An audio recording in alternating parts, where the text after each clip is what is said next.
Challenge নিয়েছি আর complete তো আমাকে করতেই হবে। সো একটা কিউট দিদিভাইয়ের কমেন্টে আমি আজকে এই ডেলি ব্লগটা তোমাদের সবার সাথে শেয়ার করতে চলেছি।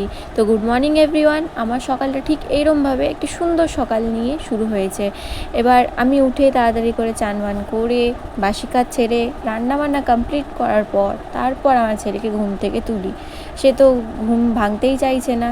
যাই হোক, তাকে তুলে সব কিছু হাতের নাগালে রেডি করে তার খাবার দাবার জল আর তোমরা তো সবাই জানো মিছরি জল বাচ্চাদের জন্য কতটা উপকারী। তার ফাঁকে আমি নিজের চাটাও ভুলিনি, কারণ যেহেতু সময় পাইনি সকাল থেকে, তাই এখনই চাটা শেষ করছে। এখনও খেলতেই ব্যস্ত। এবার তোমরা সবাই আমাকে হয়তো বলবে কেউ কেউ যে নিচে কেন আমরা শুই। আসল কথা, তার জন্য তাকে সামলানো খুবই অসম্ভব ব্যাপার, অনেক দুরন্ত হয়েছে। সো আমাদের ভয় আছে যেন পড়ে টরে না যায়, কারণ যেহেতু খাট যেহেতু অনেকটাই উঁচু।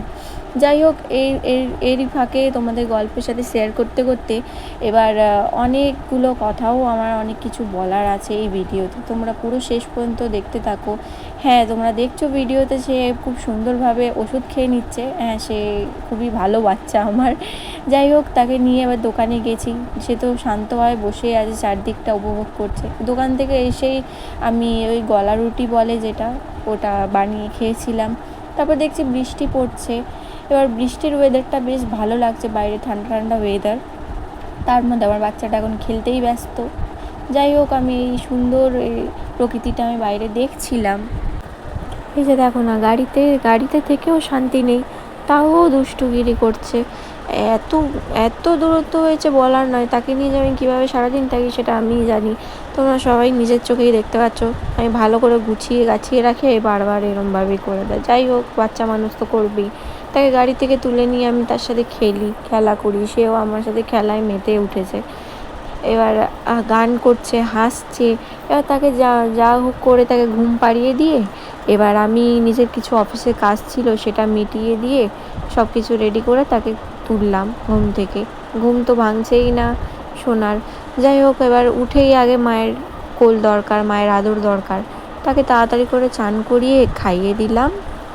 সো তাকে খাইয়ে দাইয়ে পুরোপুরি রেডি করে ওষুধ খাইয়ে আজকে তাকে আমি দিয়েছি বেদানার রস। সো তাকে খাইয়ে দিয়ে আমি নিজে একটু সাজুগুজু করে নিলাম। তারপর দুপুরে ভাত খাওয়ার পর একটা লম্বা ঘুম দিয়ে উঠে তারপর একে বাইরে নিয়ে যাওয়ার জন্য করেছি, কিন্তু বাইরে বৃষ্টি পড়ছিল। সব কাজটা সেরে আমি ওয়ার্কআউট করতে শুরু করে দিই। এটা আমার প্রত্যেক দিনের রেগুলারের রুটিন, যে সব কিছু কাজকর্ম সেরে বিকালবেলা একটু নিজের জন্য সময় বার করে ওয়ার্কআউটটা আমি করি। কারণ যেহেতু বেবি হওয়ার পর শরীরটা অনেকটাই আমার অসুবিধায় পড়ছিল আর নানা ধরনের সমস্যা দেখা যাচ্ছিলো। বাট ওয়ার্কআউটটা করলে আমার শরীরটা এমনিতে ফিট থাকে অ্যান্ড আর কোনো সমস্যাও আমার শরীরে হয় না। তো তোমরা যারা নতুন মা হয়েছো তারা ভালো করে বুঝতে পারছো যে শরীরে কত ধরনের প্রবলেম আসতে চলেছে। যাই হোক, তোমাদের সাথে কথা বলতে বলতে আমার ওয়ার্কআউট ডাউন হয়ে গেল। এবার তোমরাই বলো কি আমি নিজের ফিটনেসটা কি ঠিকঠাকভাবে রাখতে পেরেছি? সো তারপর আমি ফ্রেশ হয়ে নিলাম। ফ্রেশ হয়ে একটু সাজুগুজু করে নিলাম, যেহেতু হাজার ব্যস্ততার মাঝেও নিজের একটু সময় বার করা অবশ্যই প্রয়োজন। সো তারপর আমি বাবুকে খাইয়ে দাইয়ে দিলাম, আমি নিজেও খেলাম। এবার যাই হোক, এই মুহূর্তটা তোমাদের দেখে এবার ভাববে যে সত্যিকারে আজকালকার বাচ্চা কম্পিউটারের বাচ্চা, গালে হাত দিয়ে কিভাবে দেখছে ফোন। যাই হোক, ঘরের অবস্থাটা ঠিক এরকম। আমি তারপর খেয়ে নিলাম মুড়ি আর সিঙ্গারা। তোমরা কে কে ভালোবাসো অবশ্যই বলো। রাতের রান্নাটাও সেরে নিলাম। তো তারপর বাবুকে খাইয়ে দাইয়ে তারপর আমি নিজে খেয়ে নিলাম। তারপর মশারি করে রেডি করে বাস ডান।